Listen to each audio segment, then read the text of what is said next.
Hi, Tom Mills, and we're on location at Satin Finish's showroom. I'm with Tom, VP of Sales and Marketing. Beautiful showroom. Thank you. I looked through it a bit beforehand. We're going to take a look at a lot of the different wood products that Satin Finish makes. Super. Maybe you can tell me a bit about hardwood flooring and why hardwood flooring is a great choice for consumers. Well, there's usually two functions. There's a functional point and there's a style and design element in it. Functionally, it's a great floor as far as it lasts a lifetime. It's easy to clean. It's good for you health-wise. It doesn't absorb antimicrobials and things like that. So that's the functionality side of it. From aesthetically, you can design really any way you want, traditional, modern, and sky's the limit as far as color and type of species is concerned. So really, it gives you multiple palettes. So it's really then about kind of versatility in design? Yes.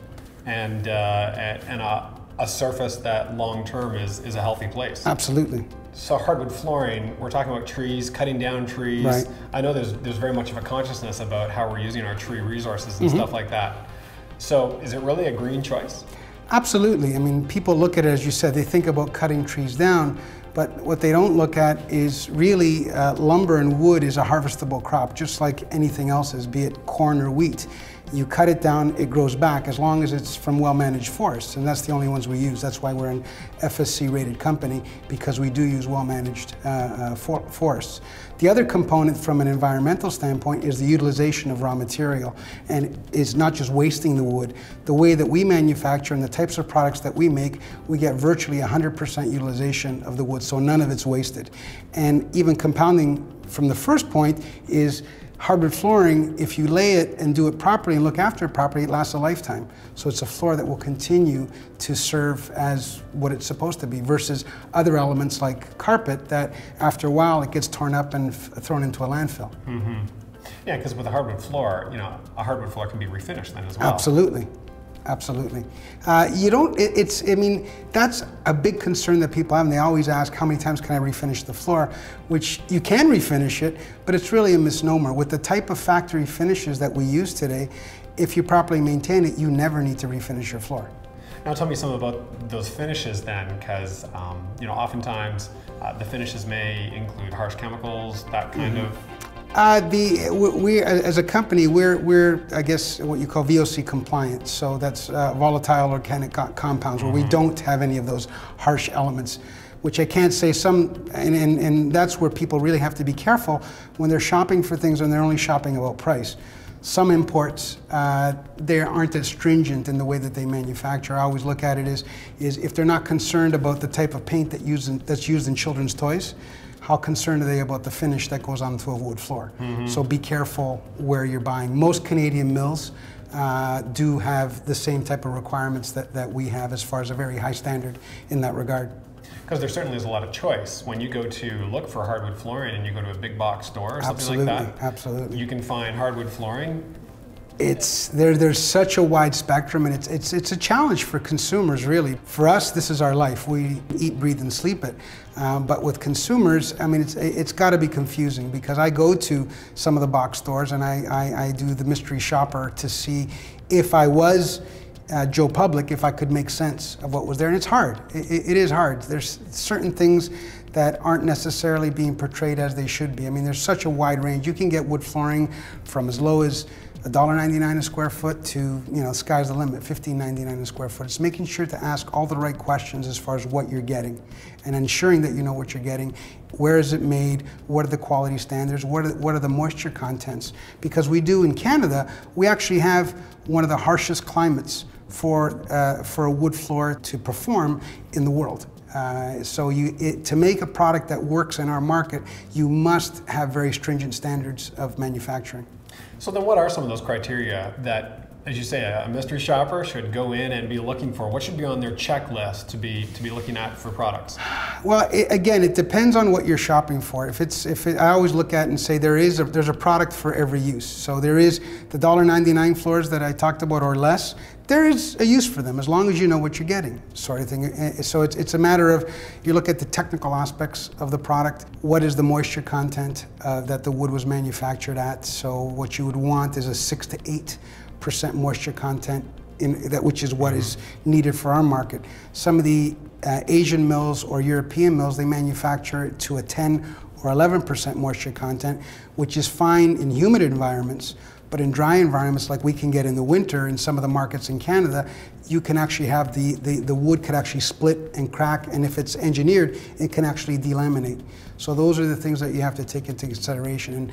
And most of the time when you're dealing with offshore product, that's a caveat emptor sort of thing, because they are made to a higher moisture content. So that's a key.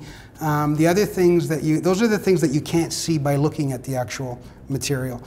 When you're things that you're looking at the material, there are different grades as far as clear, almost clean, very uniform color and look to it, right down to something that's very rusticy looking, which again, it's your choice as far as from an aesthetic point of view.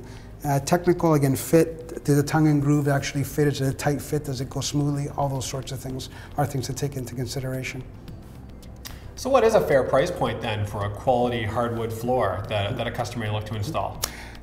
Obviously, there's a lot of extraneous factors that affect that, but a consumer should be able to get a good quality wood floor, I would say, for material only, in about the $5.99, $6.99 a square foot range, around that sort of thing, which, again, that's a good quality. There are a lot of products available below that, but again, just you've got to know what you're getting before you buy. And if you know and you're happy with it, that's good. Okay, well that's good to know. Now, you mentioned about engineered flooring, delamination, these kinds of things. I mean, there's a number of different products in hardwood flooring. There is a solid hardwood floor product. Maybe you can just kind of clear up some of the confusion between what solid is and what an engineered, and even then what a laminate, and Sure. how those all line up. Absolutely. Solid is the most traditional form of wood flooring. And if you think of solid, it's exactly what it is. What happens there is you take a large piece of lumber and you cut out a smaller piece of lumber in it, which is your floor. And so basically you're just reshaping what that wood was into a form that creates your wood floor. Engineered wood floor is one where it's actually manufactured in layers of wood. There's different layers of wood, and that's done that way for a few reasons. Number one, it's much more dimensionally stable, so that means it will react less to fluctuations in humidity. One of the properties of wood is porous. It's a living organism, so it accepts moisture and swells, and expels moisture, dries out, and shrinks. In a multi-layered product, the way that it's manufactured for those layers to actually cancel each other out as far as movement is concerned and stay flat and stable. So that's the technical reason of why to make an engineered product. Another reason is it's much more environmentally friendly in that you're getting a much higher utilization of raw material in making it an engineered format and getting just as much performance, actually better performance in a good quality engineered product over a solid product. As far as, you mentioned laminates, as far as where laminates fit into it, laminate is a completely different category of floor. What laminate is, it's basically a photograph of wood that's been glued onto a base board that's called high density fiberboard. So it approximates the look of wood, but it's not really. It's like anything. A photograph can only be so good. So it is a little bit synthetic, but they are getting a lot better. And it creates, the positioning for laminate is a very price-oriented floor, where I talked about a $5.99 or $6.99 wood floor. In a laminate, you're probably, for a good quality laminate, you're at $249, $299, so almost half price. Okay, but it is a photograph, and it's a photograph. The two are not the same. They're not the same. I mean, one is I look at it and say, it's more of an entry level where someone would, if they had to choose between, okay, my choice is I've got carpet or laminate, then I would choose the laminate over the carpet for reasons, or for rental properties or a rec room, if they're doing a basement rec room and that sort of thing, they don't want to blow the budget. Or if it's a starter home for a young couple, then they may not be able to afford wood flooring throughout, and maybe they'll choose laminates. The other part that laminate plays is not strictly price, because it's functionality of the room. And I'll give you my own situation. My family room, I've got 4 children. And if I put a wood floor in that room, it would have been destroyed within 6 months. I put a high quality laminate, one of the ones, a much higher quality laminate, and it does stand up to more foot traffic and pounding and throwing of toys and all the wonderful stuff that happens when you have small children. Okay.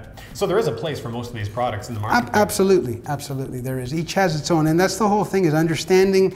The biggest I think the biggest factor that comes into play is understanding the lifestyle that you have and what you want to try to achieve in each room. So in certain rooms you may want to have a more formal look, in certain, and it's a formal use room like a dining room, and in rooms like rec rooms and things like that, you want something where you really don't want to be too worried about scratching the floor as much, that sort of thing. Yeah.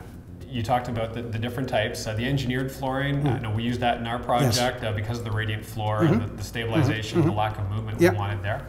You talked about delaminating, and as I understand it, what we're talking about is a thin piece of actual hardwood flooring on top of a substructure. Well, there are various ways that engineered flooring is made. The thicknesses of that top layer vary by manufacturer and by product type. It can go as thin as 0.6 millimeters, so that's paper thin, literally, to as thick as one of the products we manufacture is a 5.5 millimeter wear layer, which is very heavy. Actually, the 5.5 millimeter wear layer is as much wood material that's on a solid product above the nail head. So you're getting as much material performance as you are with a solid product. Delamination is when that top layer breaks away from the substrate. Right. And that happens, the primary reason why it happens is at manufacturing. It was poorly manufactured, which means either something was wrong with the gluing system when those layers were glued together, or another factor is that there wasn't enough quality control in the moisture content of the top layer versus the bottom layer. There can only be a plus minus 1% between those two, and that's a strict tolerance that not a lot of people can meet. And when it gets exposed to extreme environments, you can get delamination. And so we're talking about that wear layer, and that's typically what that's called, right? Wear layer, yes. Wear layer on the top of that engineered flooring. So then the green aspects to that as well. As you mentioned, we can get a lot more utilization out of that wood. You're getting anywhere from 4 to 5 times the square footage when you're using that type of construction versus solid construction, because first of all, you're using that much less wood, but the most important thing that people don't understand with a solid product, everything below where the nail goes in is backer material. So even though it's all oak, none of the oak below the nail head is used ever. It's expensive backing. So if you can use other materials for that backing that's just as good as, from a density point of view, and from a stability point of view, you're actually getting as good a product or better a product from a both environmental and stability point of view. So then that product that's used in the backing and the engineered flooring, what is that typically? You mentioned sometimes an MDF. Where's the green element in that? There's many different types of backers that are used depending on where it's made in the world. There's various species in the whole bit.